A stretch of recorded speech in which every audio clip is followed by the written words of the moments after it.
ഇപ്പോൾ പോലീസ് കൊണ്ടുവരുന്ന ഒരു പുതിയ തിയറി, ഒരു ലോൺ എടുത്തിട്ടുണ്ട്, അതുമായി ബന്ധപ്പെട്ടുള്ള പ്രയാസമാണെന്നാണ് അജിറ്റ് പറയുന്നത്. ഇപ്പൊ ആ കേസ് അട്ടിമറിക്കാനുള്ള ശ്രമമാണ്. അതെല്ലാം അസംബന്ധമായ കാര്യങ്ങളാണ്. ഇപ്പൊ ഈ വീട്ടിൽ തന്നെ എത്ര പേര് ഇതുപോലെ ലോൺ ആപ്പിൽ നിന്ന് ലോൺ എടുത്തിട്ടുണ്ട്? കേരളത്തിൽ എത്രയോ പേരെടുക്കാറുണ്ട്. അതിന്റെ പേരിൽ ആരെങ്കിലും ആത്മഹത്യ ചെയ്യുമോ? അപ്പൊ ജാതി അധിക്ഷേപം അതൊന്നും ഒരിക്കലും കേരളത്തിൽ അംഗീകരിച്ചു കൊടുക്കാൻ കഴിയുന്നതല്ല. അതാണ് ഞാൻ പറയുന്നത്, രണ്ടാം രോഹിത് വെൻമൂലിയാണ് ഈ കുട്ടിയെന്ന് പറയുന്നത്. ഇതെല്ലാവരുടെയും കണ്ണ് തുറപ്പിക്കേണ്ട ഒരു കാര്യമാണ്. ഒരു പാവപ്പെട്ട കുടുംബം തൊഴിലുറപ്പിന് പോവാണ്, അമ്മ, അച്ഛൻ പെയിന്റ് പണിക്ക് പോവാണ്. ഇത്രയും പാവപ്പെട്ട ഒരു വീട്ടിൽ നിന്നൊരു കുട്ടി മെറിറ്റിന്റെ അടിസ്ഥാനത്തിൽ അഞ്ചരക്കണ്ടി മെഡിക്കൽ കോളേജ് BDSന് അഡ്മിഷൻ കിട്ടിയതാണ്. തന്നെയുമല്ല ആ കുട്ടിക്ക് വീണ്ടും നീറ്റ് എഴുതാൻ പോവാണ്, MBBS കിട്ടാൻ. അങ്ങനെ ഒരു കുട്ടി ആത്മഹത്യ ചെയ്തെന്ന് ആരെങ്കിലും വിശ്വസിക്കുമോ? തന്നെയല്ല അമ്മയും അച്ഛനെയും കാണാൻ വേണ്ടി പിറ്റേ ദിവസം വരാനിരിക്കുകയാണ്.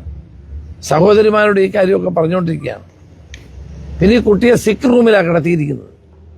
ഇതൊക്കെ എത്ര അംഗീകരിക്കാൻ പറയുന്ന കാര്യമാണോ? ഇതെല്ലാം വളരെ ദുരൂഹത നിറഞ്ഞ ഒരു സംഭവമാണ് ഈ ആത്മഹത്യ എന്ന് പറയുന്നതെന്നാണ് വീട്ടുകാർ ഞങ്ങളോട് പറഞ്ഞത്. ഈ വീട്ടിൽ നിന്ന് ആളുകൾ അവിടെ പോയിട്ടും ഒരു കാര്യം അവരോട് പറയുന്നില്ല, വീട്ടുകാരോട് പറയുന്നില്ല. HODക്കെതിരായി ശക്തമായ ആക്ഷേപങ്ങൾ അവർ ഉന്നയിക്കുന്നു. അതുകൊണ്ട് ഇത് നിസ്സാരമായി തേച്ചു മായ്ച്ചു കളയാൻ കഴിയുന്ന ഒരു കാര്യമല്ല. വളരെ ഗൗരവമായി കേരളത്തിന്റെ പൊതുസമൂഹം ഇത് ഏറ്റെടുക്കേണ്ട ഒരു വിഷയമായിട്ടാണ് ഞാൻ കാണുന്നത്. ഈ അധ്യാപകനെതിരെ വീണ്ടും വിദ്യാർത്ഥികൾ ആരോപണം ഉന്നയിക്കുന്നുണ്ട്. പല ജാതീയമായി മാത്രമല്ല നിറത്തിന്റെ പേരിൽ ഒക്കെ മുമ്പ് സമാന കുട്ടികളോട് ക്രൂരത കാണിച്ചിട്ടുണ്ട് പറയുന്നുണ്ട്. പക്ഷേ ഈ സമാന സംഭവമാണ് സിദ്ധാർത്ഥിന്റെ പോക്കോട് വെക്കുന്ന. അതെ അതെ അതെ. പക്ഷെ അവിടെയും ഈ പുറത്താക്കപ്പെട്ട അല്ലെങ്കിൽ സസ്പെൻഡ് ചെയ്യപ്പെട്ട അധ്യാപകരെ വീണ്ടും കോളേജിലേക്ക് തിരിച്ചെടുക്കുന്ന സമീപനമാണ് ഉണ്ടായത്. ഇവിടെയും അത്തരത്തിലുള്ള സംഭവമല്ലേ പ്രതീക്ഷിക്കാൻ പറ്റും? സിദ്ധാർത്ഥന്റെ മരണം കേരളത്തെ ഞെട്ടിച്ച സംഭവമാണ്.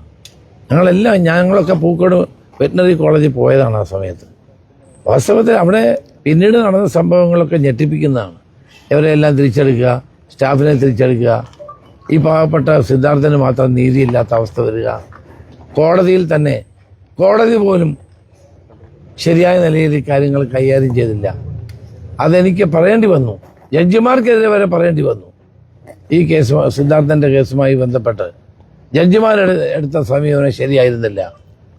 അപ്പം അത് ആ സംഭവം നടന്ന സമാനമായൊരു സംഭവമാണ് ഇവിടെ നടക്കുന്നത്. ഈ കുട്ടിക്ക് എന്ത് പറ്റി? സാധാരണഗതിയിൽ ഒരാൾ ആത്മഹത്യ ചെയ്താൽ, ഒരു 3 അല്ല 4 കെട്ടിടത്തിൽ നിന്ന് ആത്മഹത്യ ചെയ്താൽ ഉണ്ടാകുന്ന പരിക്കുകളൊന്നും ആ കുട്ടിയുടെ ശരീരത്തില്ലെന്നാണ് ഇവർ പറയുന്നത്.